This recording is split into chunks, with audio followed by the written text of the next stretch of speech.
Hello, everybody. My name is David Rox, and I'm a graduate from Sparta High School in the year 1972, a long time ago. And it's my privilege to share a few of my thoughts about Mr. T, Stephen Torrick, who had a great influence in my life. The first thing that comes to mind about Steve Torrick are those old marching band rehearsals in those cold days where he would be parading through the empty bleachers with the megaphone in hand, wearing that black Russian woolly hat of his, and he would be barking out all kinds of different instructions. Many times, he would always have a self-effacing bald joke to share, and many, many classic lines, too many to recount, but they stuck in my mind. Here are just a few. While rehearsing in the marching band, he would be barking through the megaphone, left, right, no, dummy, your other left. Or in a rehearsal in the band room to the clarinets. Clarinets, what's your rhythm in bar 38? And then he would pause and say, don't scratch your head, you'll get splinters.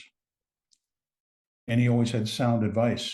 When we would be having a hard time with a particular band piece, he would say, play what's written, not what's rotten.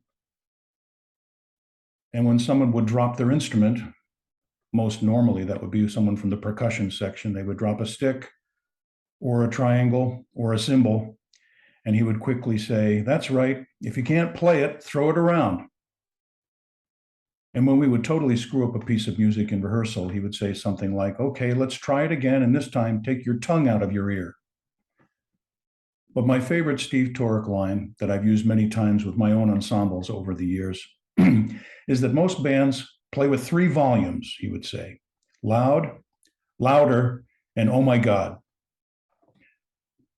But I remember the constant presence of Steve Torrick in daily band rehearsals. It was a faithful presence. His energy, his focus, and enthusiasm was always there at the tasks at hand. And you had to care deeply, deeply as he did, about what we were doing. I remember either in my junior or senior year, he had to take over the Sparta High School choir because the choir director had to leave. And his recruiting methods were very, very simple. He simply went into the study hall and looked what band guys were there during the choir period. And he found me and said, Rox, you're in the choir, get out of here.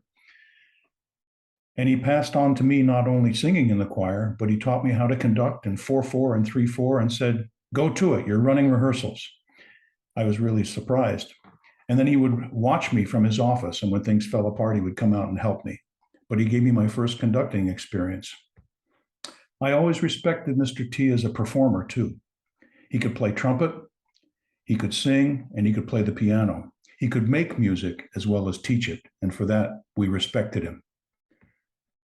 When I told him in my junior year that I was interested about studying music in college and I wanted trombone lessons, he set me up with his brother, who was my first private trombone instructor. The lessons I learned from his brother prepared me for college and beyond. We all know that Mr. T cared passionately about his job. He loved music, and his love was contagious. And he loved us as students too. He never asked us to work harder than he did, but he certainly insisted on working us hard.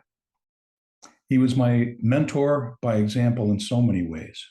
So much of my own teaching was imprinted by his personality and his passion.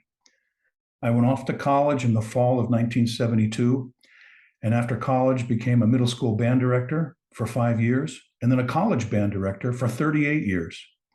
I'm still a professional trombonist and vocalist, and I owe so much to Mr. T. My love of band music, my rehearsal techniques, and sadly, my own sense of humor all stem from this man. So through my trying to carry the torch that he passed to me, Steve Torrick has musical grandchildren and even great-grandchildren throughout the nation today. May God bless and keep the Torrick family and comfort them through this great loss. When all is said and done, everybody loved Mr. Torrick.